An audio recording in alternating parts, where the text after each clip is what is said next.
If you look throughout our world, or even next door, it is clear that you are not alone. Here on Earth, there are around 8 billion people spread out on 7 continents that make up over 200 countries.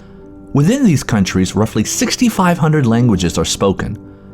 If you're listening and understanding me, then you speak English, which is spoken by about 1 billion of the world's population. We are human beings, and yet every one of us still asks ourselves a basic question: who am I? This is no small question, because the answer that you arrive at will dictate the direction of your future. This question leads to 3 big follow-up questions. Where did I come from? Why am I here? What happens to me when I die? All of these are connected to who you are. Let's look at the first one. Where did I come from? Some say we are an accident, that we came from apes, that we are just an evolved animal. If a person buys into such claims, you must be prepared for where this belief will lead you, to a purposeless life driven by instinct rather than choices. The truth is far from the belief that we are an animal that by mere chance came into existence. The Bible proves an answer to this question full of purpose and meaning. In the very first book of the Bible, Genesis 1:27 says, "So God created man in his own image. In the image of God he created him. Male and female he created them." This statement is an amazing declaration that, if you were to believe, would radically change your worldview. This means that both male and female are made in the image of God who created all things, and our lineage is not just limited to biological origin, but that it has a supernatural or spiritual origin. Not a mere accident, but an intentional loving origin from a God wanting to have a family here on earth. This perspective leads us to the next question.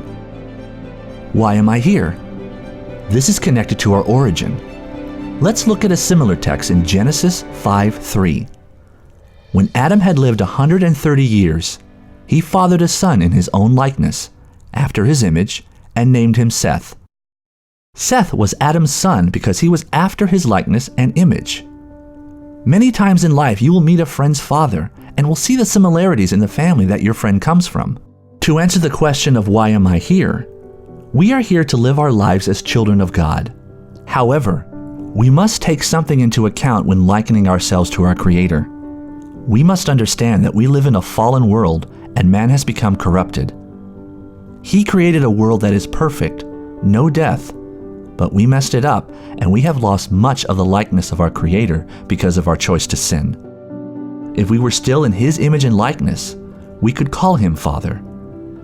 This contamination of the image of God in us is why every person asks the question of who they are, because every person knows something is off about the world we live in. But the good news is we can find the answer of who we are by discovering who Jesus Christ is. Let's take a look at a passage from Colossians. He has delivered us from the domain of darkness and transferred us to the kingdom of His beloved Son, in whom we have redemption, the forgiveness of sins.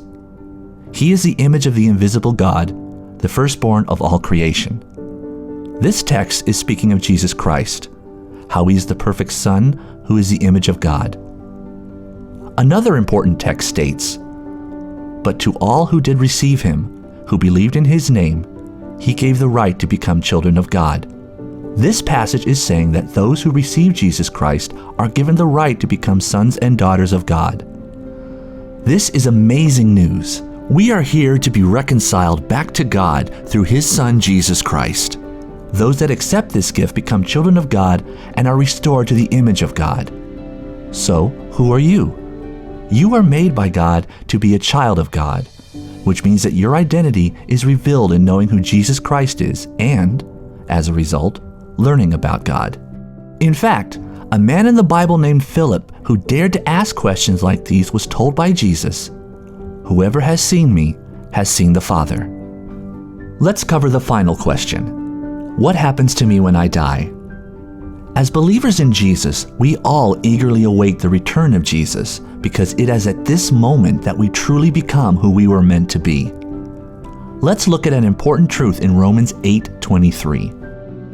"And not only the creation, but we ourselves, who have the first fruits of the Spirit, groan inwardly as we wait eagerly for adoption as sons, the redemption of our bodies." When Jesus returns, we will be fully restored to the image of God as we were intended to be. This is what we are all truly waiting for, because it's how we are created to be. To be and to know who we are truly does change everything.